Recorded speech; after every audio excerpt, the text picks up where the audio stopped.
What's up, everybody? I'm Metal Nick. I'm Jeff Grindstoffer. Welcome to episode number 59 of Vinyl Bang. Today we are discussing soundtracks and scores. Is that right, Jeff? And stuff. And ribs. I had ribs for lunch. And what we had for dinner. Yeah. Yes, soundtrack, scores, Mike Patton, it's all here. I'm so excited. Once again, taking the topic from James Watson. This topic was the last topic from the previous episode, and we just kind of ran with it. Like, it was hard enough for me to pick a single soundtrack for last week's episode, and so I figured, hey, let's do a whole episode about them, because we obviously have many. Because I guess one that Nick is not going to talk about is sitting behind him, which we just talked about before we started rolling. And awesome topic to talk about. Definitely. Let's not waste any time. Oh, I don't want to start this one. Jeff, you start. Here we go, ladies and gentlemen. Starting off, I am going to start with, since I've already brought him up, because I love talking about Mike Patton. I'm going to start off with one of my 7 pressings, of which there are only 7 pressings of the Crank 2 soundtrack. Original motion picture soundtrack composed and performed by Mike Patton. I brought this up the last time I talked about this album, the soundtrack, this score, original motion picture soundtrack. This I consider this to be like the long lost Phantom record, just because it's so chaotic, it's so crazy, it's so Mike Patton. I guess they gave him free reign to be Mike Patton, and he went with it and ran with it, and it's just amazing. Such a good soundtrack. This particular pressing is the Kilowatt Splatter, and it is fucking rad. It's like trash explosion with like 2 or 3 colors. Yeah, with like 2 or 3 colors instead of the multiple. That's awesome looking. Multicolored, but yeah, and this is it's not a gatefold, but it is a double vinyl, double LP. There's 2 of them, 2 of the same pressing. But I love talking about Patton. Every chance I get, any opportunity I get to talk about him.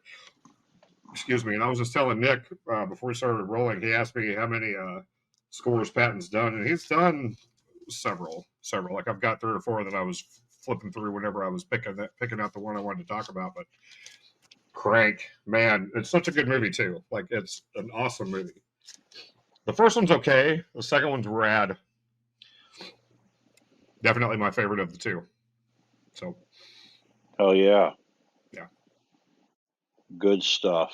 All right. I have a score that I'm going to start with, and it is a score that the record label Waxwork Records has put out. They put out a lot of great stuff. I discovered this label in 2017. And I think a lot of the stuff that I talk about that I have on here today was from the year 2017. This one certainly came out in 2017, but the movie originally had come out in the year 1984. This was the very first Friday the 13th movie I've ever seen. This was Friday the 13th, the final chapter, which was the 4th one in the series. That's kind of what the cover looked like sometimes. Jason there, and then this really cool artwork inside of all the people in there from the movie. This was the one with Corey Feldman, if people are wondering. They think, I don't know what I guess the title theme of this would be Camp Crystal Lake, because they're both different colors. You can kind of see some swirls in there a little. And then the other one is more of like a bluish. See the swirls in that. Mm-hmm. Yeah, I remember when I discovered Waxwork Records. They had, I think the first thing they had done was they'd put out the original Friday the 13th score with like the blood-filled vinyl, and that sold just so quickly, and it's like flipping for like thousands or whatever. But I went on their site in the year 2017. They put out quite a few cool records. I'm going to show one of my favorites in a little bit here, but this was the first Friday the 13th I had ever seen. I remember me and my friend Joey renting it when we were little kids, and just being like, "Oh my God, there's tits in this movie, and there's some really cool killing scenes in this movie." And a very young Corey Feldman was in this movie. Awesome film. Let me see here. Oh, maybe it says it on this. Music by Harry Manfredini. If you know who that guy is. But yes, this I think this movie originally came out on Paramount soundtracks. I don't know, records. But Friday the 13th, Part 4, the final chapter, first one that I'm picking in my soundtrack scores selection here today. Oh yeah, good movie. Mm-hmm. There's a Corey ton of good Feldman. ones. Yeah, tons of good ones in this series. I think the next one was the one with the girl who had like telekinetic powers, and if you've I seen those didn't. movies, I didn't follow the Friday the 13th as well as I did like the Nightmare on Elm Street back then. I guess I was more of okay. a Freddy guy than I was Jason. Ah, cool. But, Huh. Well, yeah. right on. All right. Moving on. What you got Moving next? on. Up next is another score. This comes from arguably the greatest action cartoon ever made. Ever. I am a huge fan of this TV show. Have been ever since Jamerson showed me the final episode of season 1, where Dr. Orpheus was sworn in to court on they tried to swear him in on a Bible, and he said, "Oh, that's cute. I have my own book," and he brought out a Necronomicon, and he said, "Be careful, he bites." Talking about the Venture Brothers, greatest animated action show ever. It's been canceled by Adult Swim. It was canceled along with like Aqua Teen, which has come back from being canceled, and Metalocalypse, which I think came back. I can't remember. Exactly how that worked out. But if anybody from Adult Swim is watching this show, bring back the fucking Venture Brothers. This is done by the amazing J.G. Thirlwell, who also did basically has done majority of the music for the show, as far as I can tell. A lot of the scores anyway. Yeah, I wanted the chance to talk about my enthusiasm for the Venture Brothers. I picked this up in Colorado. I can't in Denver, Colorado. It's just a standard black. I cannot remember the name of that store. Like, it's almost like Amoeba in Los Angeles. It's like one of those, if you go to Colorado, you have to go to the store, and I cannot for the life of me remember the name of this store, but Wax Tracks, I want to say, but I know that's not right. I'm sure somebody will comment on the once the video goes public. Tell me what the name of the store is, but yeah, Venture Brothers, awesome show. The songs on this include Ham and Cheese Hero, Chicken Hawk, Pay the Piper, Ready for Takeoff, Optimistic Space Travel, Hank Goes It Alone, Brock to the Rescue, Ventronic. Awesome score. Awesome show. I remember you talked a lot about that show back in our friendship days on the Lamb of God message board. Mm-hmm. I believe your it was either your signature or your avatar was like that, the silhouette of them running with their oh yeah, with them running, yeah. It took me forever to figure out what I was looking at, but I was like, oh Jesus. But yeah. Oh, right on. And just on a little side note, for those of you that have watched my Grindstopher Productions videos from 10 years ago, since I don't do that anymore, the opening sequence that I had where it had blood splatter come up, and like whenever during the opening of the videos there had blood splatter come up, that was completely inspired by the Venture Brothers.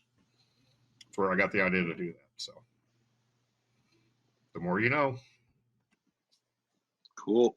Yeah. Cool. All right. My next choice is a show that I for the longest time was like, what a stupid name. I had so many friends tell me you should watch this show. I think you would like it, and I just was like, that name is just beyond dumb to me, and I don't think I would want to like this show. I always remember reading people's like Facebook statuses when something crazy would happen on this show, and like fought the urge off to just be like, I'm not going to watch this show. Then comes COVID, what we call it, quarantine, and I just sat there and binge watched plenty of TV shows in those few months that I was off from work. Mhm. And one of the shows that I binge watched was Sons of Anarchy. This is the volume 4 music from season 7. It's a two picture disc uh, soundtrack. So it's one side with all the dudes. Mhm. That fella, I can't remember his fucking name on the show. It's been a minute since I watched it. But the main reason I bought this whole thing was because look at that. The main reason I bought this was because there's a song on here that Katie Seagal sang. Where is it here? Green Sleeves by Katie Seagal and the Forest Rangers. And yeah, she's got a great voice, Katie Seagal. I think she used to sing every now and then on Married with Children. And I think they had her do it a couple times on Futurama, but on this show, they really fully took advantage. I believe her real life husband is uh he's the producer and creator of Sons of Anarchy. So I think when he finally casted her in the show, he was just like, hell yeah, let's get you singing. I bought this just because of that. I don't really listen to any of the other tracks on here. There's Mhm. like a Bohemian Rhapsody cover on here. Yeah, Make It Rain by Ed Sheeran. A lot of stuff by this band, the Forest Rangers, Frankie Perez and the Forest Rangers, Billy Valentine and the Forest Rangers, All Along the Watchtower, which is they're just instrumental by the Forest Rangers. Yeah, it's a lot of like bluegrassy. I don't know, not really. But this show is awesome. I misjudged a book by its cover and really got into it. It was really pretty entertaining stuff. This was a soundtrack that I just bought on a whim because I thought the show was really good, and like I said, most importantly because of that song that Katie Seagal sings on here. It's her Mhm. character was a total piece of shit on that show, but she fucking rules. She's a great actress. Like I said, I've always admired her since Married with Children. That was a big deal to me as a teenager and as a kid, Well, sure. and I'm happy to see her still landing roles in her later years, especially with much more successful shows. And like I said, her voice is great on this. This just if you ever look it up, it's called Green Sleeves by Katie Seagal and the Forest Rangers. Like it's definitely on YouTube because You like can't get away from the Forest Rangers. Well, that's cool, man. That's cool. Melanie watched that show. I never got into it. I just kind of, it was one of those shows that whenever she would like be watching it, I would be in here on the computer, like editing videos or whatever. And I would mhm. get up and walk in there, whenever the videos were rendering or whatever. And there was one episode, I forget which one it was, but it was like, oh, I walked in, I go, oh, cool, Dave Navarro's in this show. And then 2 seconds later, he wasn't in it anymore. And I was like, oh, well, there's that. So, That's right. He was spoiler alert for everybody that hadn't seen Sons of Anarchy.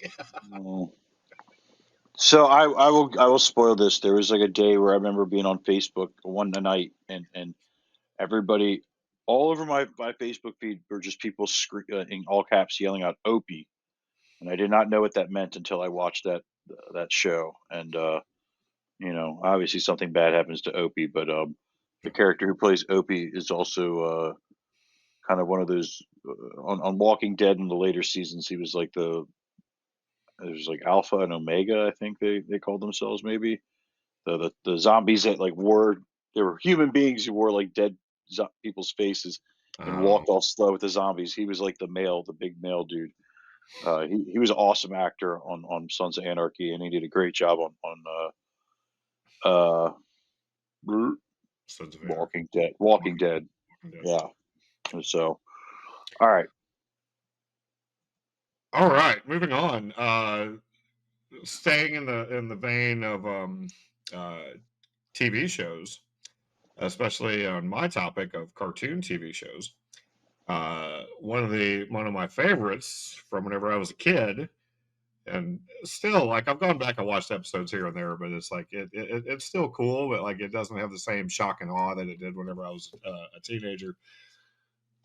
Ren and Stimpy, ladies and gentlemen, Ren and Stimpy. This was provided by Enjoy the Ride Records in 2021. This particular pressing is limited to 700, and I don't remember the exact reason why there is a Six of Clubs playing card with Stimpy on it in this. I don't know if you have to buy like 51 copies in order to have an entire deck of cards. I don't know what the reason for this is.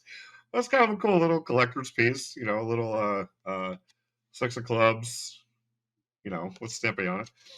Anyway, this particular pressing is limited to 700, and I believe they sold out pretty quick. I can only imagine that this thing sold out relatively quick.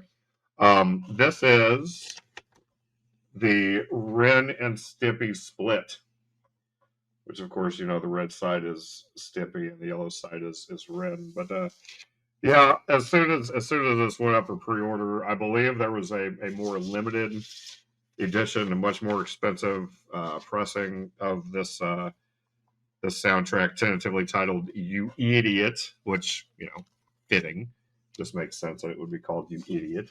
Um, Ren and Stimpy. I mean, it's still you know such a great show. Um, Tracks from this, the Whistler, the Overture, you know, of course, the iconic Ren and Stimpy intro, the Muddy Mud Skipper theme, Happy Happy Joy Joy, Nose Goblins, the theme from Log. I mean, come on, this was a no-brainer for me to buy this thing. Space Madness, Don't Whiz on the Electric Fence, Jungle Boogie, Disney Monkeys, Kilted Yaxman Anthem. The Royal Canadian Kilted Yaxman. I mean, this one of my favorite soundtracks ever. I love this thing. I love the fact that it's in my collection. And this has probably gotten more attention than any of the other soundtracks that I have, honestly, just because whenever I got it, immediately threw it on the turntable. Spun it as many times, a couple of times at least, just, you know, reliving my childhood infatuation with Ren and Stimpy. But yeah, on the back, you got Powdered Toast Man and Mr. Horse. No, sir, I didn't like it. Ren and Stimpy, ladies and gentlemen. Hold the applause. You're welcome. Yeah, I remember when that show came on the air when Nickelodeon was debuting it. It was around the time that my family was getting rid of cable. And it was Doug, Rugrats, Ren and Stimpy. I remember the commercial like it was nothing. Like Nickelodeon just kept advertising those three shows over and over. Mhm. And those all turned out to be like big shows for Nickelodeon. Like people still talk about Doug all the time. Ren and Stimpy was huge. I mean, at some point, MTV picked it up because it was a little too adult for some kids. Yeah, Um, Shout out to what's his name, Billy. Billy West. Woo! What a fucking voice on that guy. He's done a lot of great cartoons, noticeably Ren and Stimpy and Fry. Fry from Futurama. Yeah. Yeah. He's done so many things, dude. That guy's like a virtuoso. I mean, there's probably voices that you've heard that was Billy West that you didn't know. Probably, yeah. He's done so much. The log song "Lamb of God" used to come out. Is that with their intro for that? That was I pretty remember that. cool. But yeah, Ren and Stimpy was just like at the time they came out. I was just watching shit on basic television. I didn't have cable anymore, so I Mhm. missed out on the fun of that years later when it was like available like all the time. I just didn't care. But I'm glad a lot of people loved that show. I remember my friend's little sister had Ren and Stimpy dolls, like plush dolls. Like, well, Great cartoon for sure. All right. I am gonna try to move quickly with this one because I don't have too much to talk about this other than I saw this movie once with some friends and it was just had a good eerie vibe to me and I was really like holy shit. And even I think what really made this movie was the score because it made it feel like it was something from like the 60s or 70s. It was kind of I don't know. But it's a movie called It Follows. And if you are familiar with this movie came out in the year 2015. The soundtrack, the score, everything is done by an artist named Disaster Peace. Peace spelling Peace, like peace. Um, he does more like retro video game sounding type music, but he did an Mhm. excellent job with this movie. Like I don't know any of this person's work. I had to look him up before we got on the air, but he did a great job with this movie. If you're not familiar with this movie, it's basically about a curse. And after I watched this movie, a lot of people were telling me no, it's like a analogy for getting an STD. But basically, it starts off with this girl running around from something, and then you just see her body mangled. And what it is there's this guy keeps fucking these girls, and every time he fucks a girl, he puts this curse on them, and this creature of some form, it can come in the form of any body, comes after you and tries to kill you. So you're constantly on the run trying to escape this thing. And there's so many points in the movie where you think she's safe, and all of a sudden it just shows up. And I'm not going to spoil too much of it. If you decide to see it, it's a great movie. It's got a kind of a fucked up like vibe to it, but I can see some people say it's a little boring. It is. It's slow, but it just has to like build to these certain scenes that catches you off guard. Obviously, Mhm. um, it was a fun movie. I liked it a lot. I saw it and was just like, I want to listen to that score because it was so eerie and fucked up. It's a light blue, dark blue split with some splatter in the middle. This Nice. came out on I don't know what label it Milan Radius, but Hmm. it was a really cool movie. I dug it. It wasn't like super like uh super scary or anything, but it just I like suspenseful films like this, and it was fairly entertaining. But Yeah. yeah, it follows. This is just a score, not a soundtrack. There's no artist. Just one artist did all this. So Yeah. Yeah. The first time I tried watching it, I lost interest like halfway through it. I'm like, this is just boring. I mean, I get the psychological aspect of it and the concept of it, but like whenever it came out, it was like people were just raving about it. Saying how good it was. And I'm like, I'm tired of waiting for this to get good. I'm just gonna, whatever. But I went back and watched it again, and it's a good movie. It is a really good movie. You just have to look at it as like, this thing that you're gonna be like completely enthralled in. Like you just need to let it happen. And it's yeah, like I said, you have to be patient because at some point, like they want you to feel like she's safe, and then all of a sudden, like there's a scene where she's just sitting there on the beach with her friends, and like she's the only one that can see this creature or form coming at her. Nobody else can see it. mhm, So there's this scene where they're just like all sitting there on the beach, and like there's camera angles from all angles, and you can kind of see like people walking in the background, and then this one person just comes up and grabs her hair from behind and starts pulling on her, and everybody's looking at her like what the fuck, and she's but like you see it, but nobody else can see it, and it's great. I right. loved it. I thought it was a I I'm easily entertained by some, not most horror movies, but I thought that one wasn't bad. It wasn't like the greatest thing in the world, but like the soundtrack really put you in a vibe. I thought for that Sure, movie. sure. So all right, Oh yeah. All right. I'm going to steer away from the cartoons. Try to go back to the roots, kind of this show, kind of. yeah, Definitely one of the reasons behind the name for the show, the creator of one of the reasons for the name for this show. Their first movie that Matt and Trey did that was on I don't know if it was a major budget, but it was definitely a bigger budget than Cannibal the Musical. I am referring to Orgasmo, a Trey Parker film, original motion picture soundtrack. This thing is like It came out in '98. Came out on Nickelbag Records. Nickelbag Records, ladies and gentlemen. We do not condone doing drugs here at Vinyl Bang. We do not condone listening to Cypress Hill or anything of the sort. But yeah, Nickelback Records put out the Orgasmo soundtrack. The soundtrack, it's a lot of rap from the '90s. Dilated Peoples, KRS-One, Rex and Effect, Rump Shaker, no less, from Rex and Effect. Wu-Tang Clan, Cream from Wu-Tang Clan, Try Your Luck by the Dust Brothers. One of the songs that I completely forgot about is a Smash Mouth song called Sorry About Your Penis. So I can't remember if it's whenever Chota Boy was trying to convince Chota Dog to fight through these ropes, or what it was, what part of the movie that song popped up in.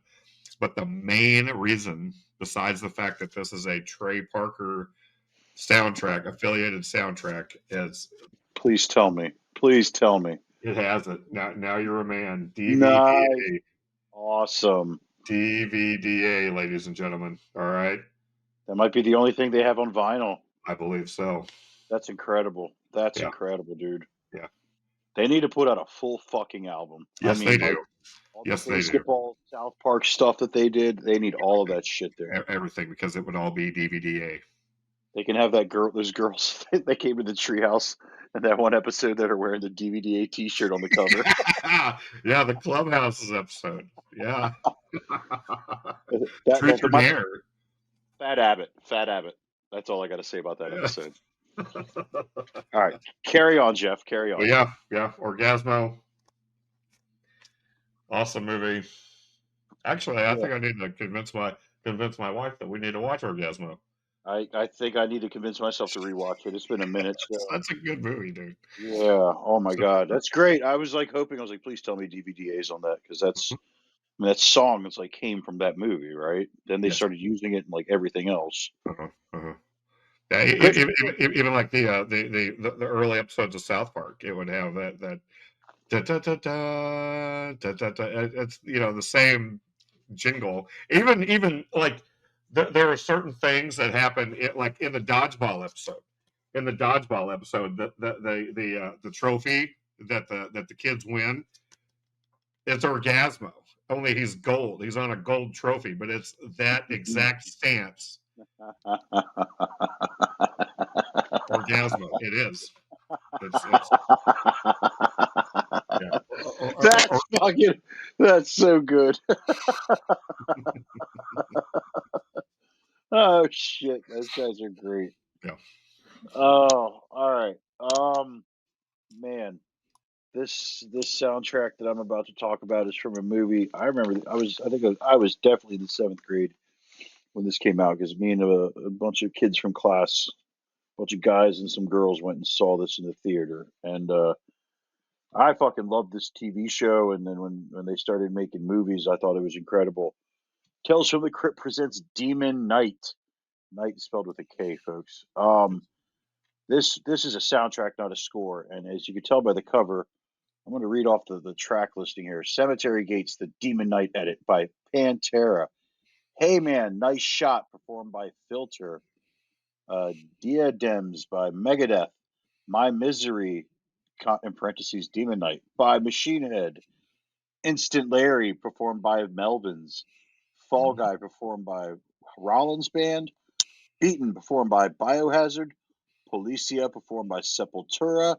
Oh, this one's great. Tonight We Murder, performed by Ministry. And 1-800-Suicide, performed by the Gravediggers. This movie is just so fucking great. It's amazing. I got this came out in 1994. I remember having the CD and just loving it. And in 2017, Real Gone Music, with help from Atlantic Records, put it out. Pressed it several times. This is like a slime greenish vinyl. I think I've seen other pressings available, other colors, I should say, available online. This is a great fucking movie. What is this gentleman's name? Jada Pinkett Smith, William Sadler, Billy Zane. This is before before Titanic, but that's him right there, Billy Zane. Billy Zane is just like he is made to play a fucking villain. Am I wrong? Like that guy No, just you're absolutely right. he's incredible in this movie. He's just like his acting is just through the fucking roof. Jada Pinkett Smith is really great in this movie. I loved her in this film. She's awesome. I guess she's like your heroine in this film, so to speak. But I if you haven't seen this, check it out. Great soundtrack. The metal really puts you into the mood with this movie. I thought they did another movie after this called Bordello of Blood, and it just tanked so hard. It was awful. It had Dennis Miller, I believe, but yeah. Tales from the Crypt presents Demon Knight. Awesome fucking movie. Where was it? There's some pictures in here that I always. This one where they're like climbing up the steps. Those fucking creatures that he creates. Hmm. It's just a good movie. I mean, everybody's like held hostage in this house by this monster and think this dude from the past chasing this other guy from like the biblical days. So I was just looking that up to see if I can stream that. It's been so long since I've seen that movie, but I'd I love have to it see on. it again. Yeah, it was a fun one. I have it on DVD somewhere. It was one of those ones I had to get my hands on. But awesome movie. Probably by far my favorite. Like as far as like top to bottom soundtrack, that's probably the best one I've ever seen in my life or listened to. I also got another one coming up later, but it's not anywhere as better as this, but it's quite a classic soundtrack. But Yeah, we'll yeah. we'll get there when we get there. Can't wait. I'm so excited. I love hearing Nick talk about records. Don't you? Especially soundtracks. All right. Anyway, three more soundtracks and scores to talk about yet. The last three. The first one that I'm going to talk about. This album, this soundtrack could very easily pass for another soundtrack. It could the music for this is I always compare it to The Thing, just because it's done by Ennio Morricone. I know I'm pronouncing that wrong. Those of you who know who I'm talking about know how it should be pronounced, which I'm like I said, I'm sure I'm mispronouncing it. I'm talking about the soundtrack for The Hateful Eight. This movie, I don't know what everybody's like general opinion of this movie is. I love it. I absolutely love this movie, especially like the edited version of it, where it's like an hour longer or some shit, or a half hour longer or whatever. Awesome movie. Tarantino. I know Nick is a big fan. You know, like in the last episode, he talked about Pulp Fiction and as being one of his new records and whatever. But you can't really go wrong with Tarantino. I don't think anyway. But this is a trifold. I believe this is one of the very first trifold setups I've ever had. But you got this big layout of the 8 characters that are referenced in the title of the movie. Three, and they're just standard black. There's nothing special about the pressings at all. But awesome movie, awesome score. This was done by Third Man Records, which I had completely forgotten about. It says it right here, thehateful8.com, thirdmanrecords.com. Yeah, awesome movie. Original music composed and orchestrated by Ennio Morricone, which again, I know I am murdering his name. There's not much really outside. There's a couple of skits. There's a song by the White Stripes, which I could give or take. I'm not a real big White Stripes fan at all. But yeah, the song that Daisy Domergue sings, just dude, it's such a good movie. Awesome soundtrack. Hey, The buddy. Hateful Eight and Becky, because I just heard Yeah, Becky talking. he did just say what's up to me. I have not seen that movie. I'm not a fan of every Tarantino movie. I have seen most of them. I have not seen that one yet. I want to. I've heard a lot of mixed reviews, and I guess I should make form an opinion on my own. But um, I dig it a lot. Excuse me. I'm glad that I'm going to move real quickly or try to segue into mine real quick because much like Jeff, I don't know how to pronounce the gentleman's name, Ennio Morricone. Um, I know he's most famous, excuse me, most famously known for the "Ecstasy of Gold" song that Metallica comes out to before their shows, and I think like Modelo uses that in their commercials. It's a very very awesome fucking very epic upbringing Sure, song. sure. But this gentleman did a soundtrack to my third favorite movie that I spoke of in the last episode, which would be John Carpenter's The Thing. Um, Look at that. This movie came out in the year, excuse me, 1982. In the year 2017, Waxwork Records put out a couple pressings of this album. I have. I'm going to show you the basic one. Look at that fucking. Whew. I love this so much. Like I wish I had this like framed like this. This is just one of the coolest looking things. If anybody's ever seen this movie, The Thing, you'll know what you're looking at right here. Yeah, absolutely. This is, I believe, the standard Snow White vinyl. Do you know what that is? The little blood glasses that they're checking to see who's real and who's an alien. Oh, the petri dish. Yeah. How fucking awesome is that? Yep. This was just a standard pressing that I got when I pre-ordered this. I remember just being online one day and seeing like that this was coming up, and I just set an alarm. I was working a job, and I just kind of hid somewhere and pre-ordered it. Look at that hype sticker is really fucking awesome. Mm-hmm. Excuse me. Here's the cool thing. This was the deluxe pressing that I got of it. This is the Breakaway Ice cover. Yeah, that's rad. Comes out like that. I kind of spared you all the me wasting everybody's time and like pulling it out of the sleeve and all. So I kept it on the side here, but this is what that pressing. It's almost like Antarctica, but I Mm-hmm. don't think that's what they're trying to. Maybe that's what they're going for. I don't know. But Something like that. Yeah.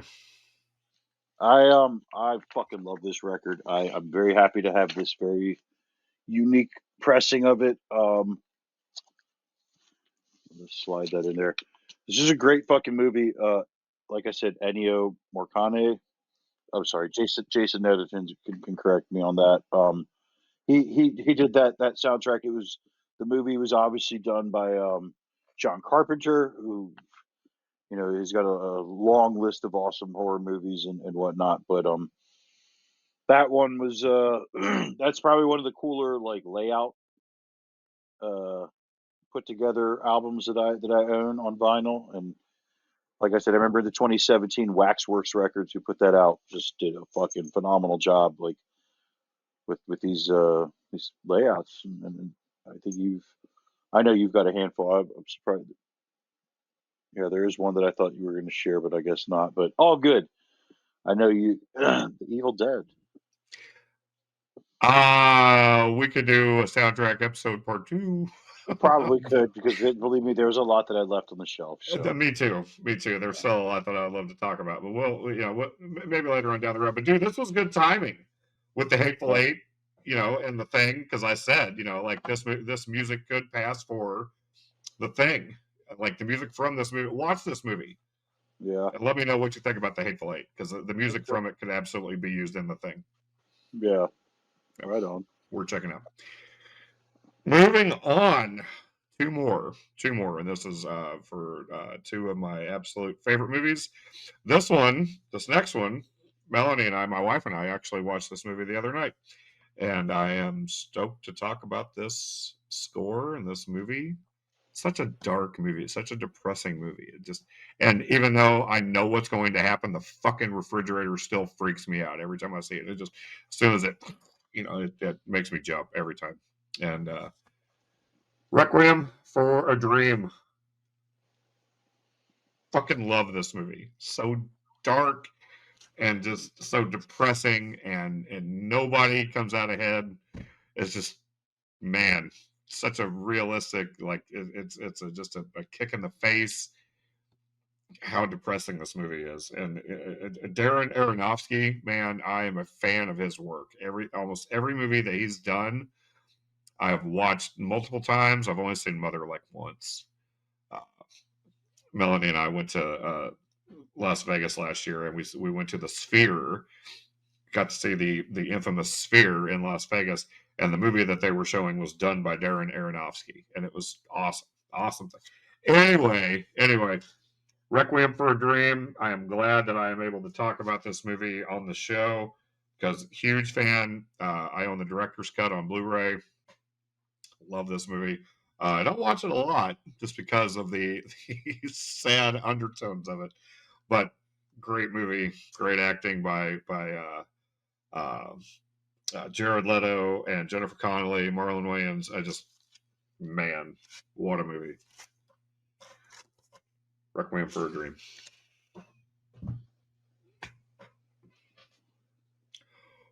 Everybody talks about the refrigerator.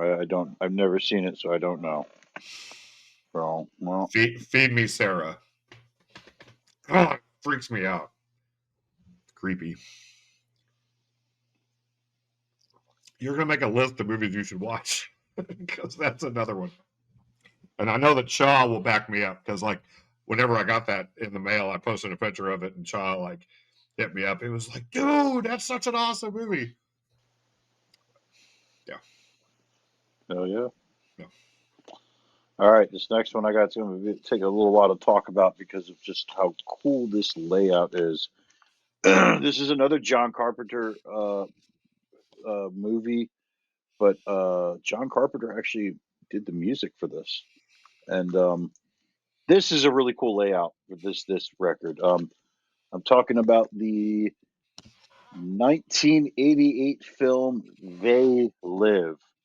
For Nice. those of you who are not familiar with this movie, it stars professional wrestler Rowdy Piper. Rest in peace, Hot Rod.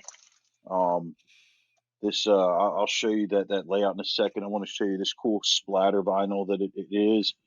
Look at that. That is rad.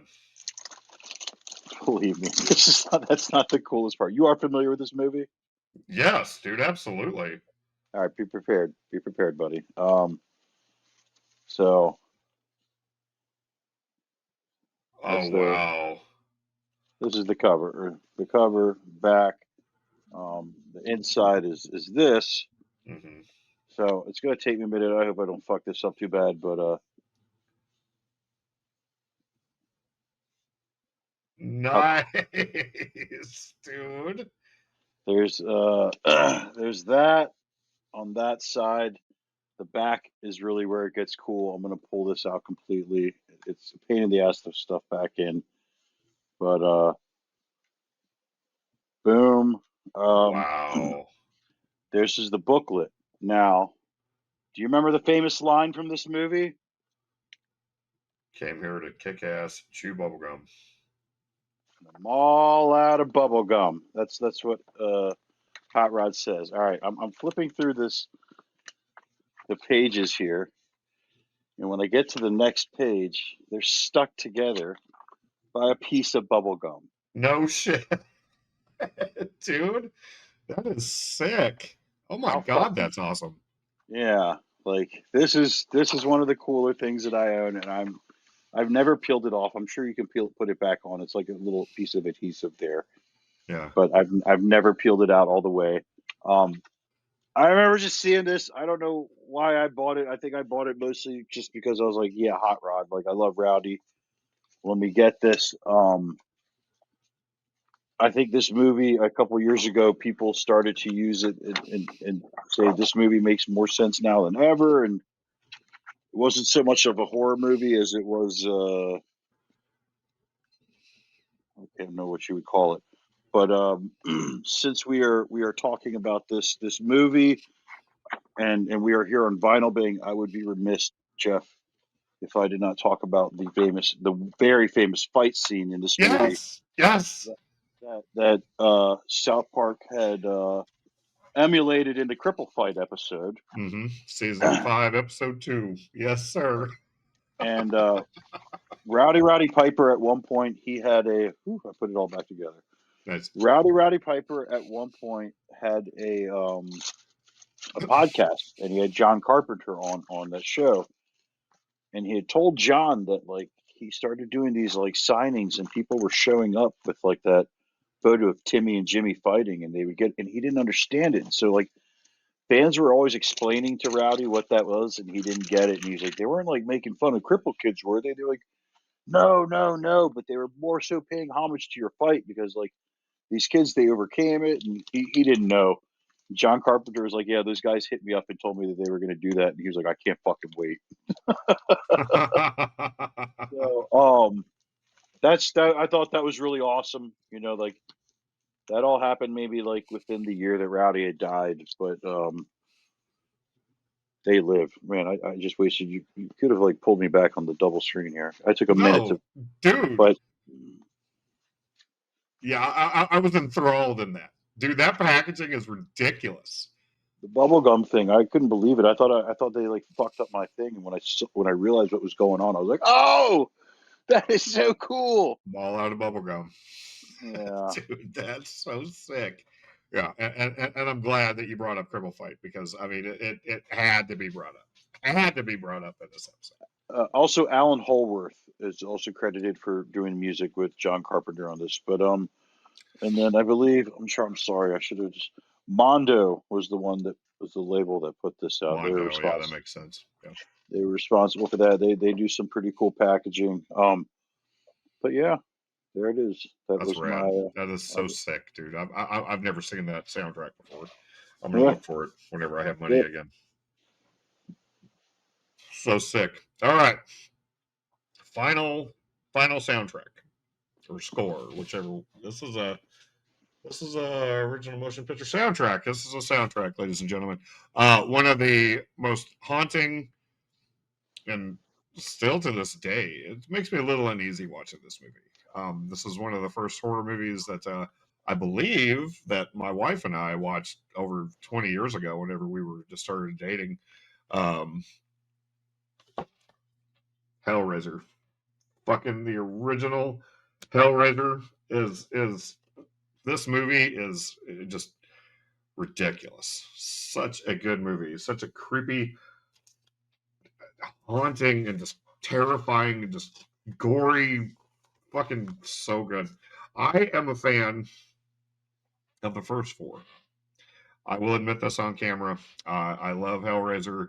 The second, the Hell on Earth, and the Toymaker episode. I can't, or the Toymaker.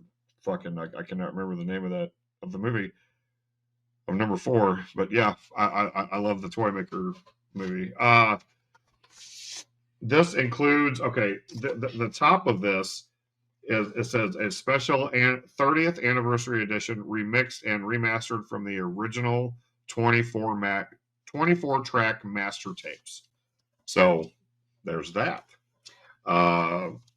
This has the inside of the gatefold has the Cenobites, the original Cenobites. For those of you who are Hellraiser fans, you know that in the original, Pinhead was not Pinhead. He was the lead Cenobite. So if you didn't know that, there's a thing that you might learn today. The artwork for this movie, or for this layout, was taken from the original reels, I believe, is what the what Discogs was telling me. It's got a couple of a promotional trailer or a promotional poster for it whenever it was released in theaters. The pressing itself is a swirl of some sort. I don't think it doesn't really have any direct reference to the movie. This just kind of reminds me of like what the floor looked like whenever Frank was being brought back to life, and it just, man, the pressing itself is pretty sick. Being on camera in the light, it doesn't really do the justice that it deserves. But yeah, Hellraiser, the original Hellraiser. I don't know how many times this has been pressed, but the fact that this was pressed from the original 24 track master tapes is pretty cool. Pretty cool indeed. So, Hell have yeah. you ever seen this one? Absolutely, absolutely. And it's you said it's a soundtrack. Are there like bands on it, or is it There are who's on it? Because I think Wasp was on one of their soundtracks. no. It just, I mean, this just has tracks. It doesn't even have. I don't know if I got it on Discogs or not. No, it just tracks. So I guess it's just the score. It's been a long time since I've listened to this, and I don't remember there being bands on. I guess it is just the score for it, even though it says soundtrack. No Ozzy Osbourne, no Lemmy, no Hellraiser. With the two of them, no nothing like that. But it's got the Resurrection, Hellbound Heart, the Lament configuration. Fucking yeah, it's so good. The Cenobites, the Rat Slice Quartet, Uncle Frank. Yeah, awesome. Definitely good Awesome stuff. thing to have. Oh yeah, They'll tear your soul apart. definitely. All right, my last one here is I saved this one for last because quite frankly, excuse me, this was the very first movie soundtrack that I ever bought as a kid. I had it on cassette, and the story what it was I remember is the day I went and saw the day I went and saw this movie. I should say I was coming from my grandparents' house, and earlier that day they took me to see oh Jesus Christ, what's that movie? What was that Kevin Costner movie with the the Native Americans? Dances with Wolves. Dances with Wolves. They took me to see that in theater because it was like the tail end of it being in theaters. It was like 99 cents. So they took me to see that, and I was just bored to tears. Later that night, I went to go visit my best friend, and it was his birthday, and we went to go see the sneak preview for Bill and Ted's Bogus Journey. Nice. This is an awesome fucking movie. I remember there was so much hype around the first one that we were just we went and saw this. I think it was at midnight. Then after this, they showed a Weekend at Bernie's too, but we didn't stay for that. Mhm. I'm going to give you this quick rundown of all the awesome bands that are on this Think no more. soundtrack. Shouted Out by Slaughter, Battle Stations by Winger, God Gave Rock and Roll to You by Kiss. I love that song. That song plays at the very end of this movie. It's a great song. Mhm. Drinking Again by Neverland, Dream of New Day by Richie Kozen, The Reaper by Steve Vai, Side 2. Jeff, I don't know if you ever heard of this band. They're kind of like they were a flash in the pan. I don't know, maybe not. The The Perfect Perfect Crime. Crime by Faith No More. I know it. Uh, the real reason I bought this, I hunted and tracked this down on vinyl, was for this very song. It's probably what is going on back there. Is probably my. You see this? All right. I see him. It is easily my favorite Megadeth song. It is called "Go to Hell." It was on this soundtrack. They wrote it, and then I think it's on the Hidden Treasures album. But this is the only time it's ever been pressed on vinyl. No. So fucking stoked to have it. Tommy the Cat, performed by Primus. Junior's Gone Wild by King's X. Showdown by Love on Ice, and then the Reaper Rap, which is a remix of the Reaper by Steve Vai. This movie is really fucking awesome. Trying to find a picture of where it is here. I know it's somewhere on the back here of this cover. Oh, right in front of my face. Uh, recognize that gentleman in that picture there, Jeff? Big Jim Martin. Yep. I was going to bring that up if you didn't. Yep. Yeah. Oh man, this movie was fucking awesome as shit. I remember the Easter Bunny and all that. Like they include all that in the Reaper Rap song. Yep. This was a fun movie. I remember as a kid just listening to this soundtrack over and over. That God Gave Rock and Roll to You song by Kiss was so fucking cool. I remember the music video was really fucking rad. I had a friend who did not like the music I liked, and he came over and saw that music video, and he was just so blown away by like how cool Kiss looked. And I was like, really? Like Kiss of all the bands I listened to, but Kiss definitely, I guess they're credited for having cool live shows and the makeup and the fire and all that. Sure. But um, great song, good. Like I said, all a ton of good, cool bands that I think some of these bands were kind of at the end of their hype career. Bands like Winger and Slaughter, Neverland. But You know, tons of cool shit. This is, like I said, the very, very first soundtrack I bought as a kid. I was going to share the CB4 one that I talked about on the James Watson episode, but maybe, like you said, if we do a soundtracks part 2, this is a cool one. It was very cheap because it was mass produced, and it's like 90 gram vinyl. It's very floppy. Like, I feel if I drop this, it's going to break. But like I said, I mostly hunted this down because there's a song on here by Megadeth called "Go to Hell," and I love that song. Yeah, it is my favorite Megadeth song. And I remember for many years after I met Dave Davidson from the band Revocation, I told him, I was like, "Yo, if you guys ever cover a Megadeth song, please cover this one. It's like, it sounds like, just everything about this song sounds very Revocation-y. Like, your vibes feel like come from that song." Sure. And Dave laughed because he knew that song. He knew what the soundtrack it was from. He knew everything about that song. I was like, I'll fucking sing I'll do the vocals. I was like, I'll come on there and sing like Dave for you and all that shit. And he laughed so hard at that. But when that like Metal Injection quarantine thing happened and their bands were doing, he did cover it. I think he did guitar. I don't remember who did vocals. I think it was that After Midnight, 2 Minutes After Midnight guy with the corpse paint. I don't remember what he calls himself. Yeah, I know who you're talking about, but I don't know his name. Guarstenio Hall, I think is his name, maybe. But I was like, when I saw that they did it, I was like, yo, that is so fucking rad. I love Dave. He's great. But this is a cool album, cool song by Megadeth. Only reason I tracked this down. There it is, soundtracks, folks. That was that Go to Hell was one of the reasons why I tracked it down. But of course, I tracked it down for the Perfect Crime by Faith No More, just because it's just such a fun song. Is that on any of their other albums? That's the only way to get it is on that vinyl. Do you have that on vinyl? I used to have the cassette. I mean, whenever I was a kid.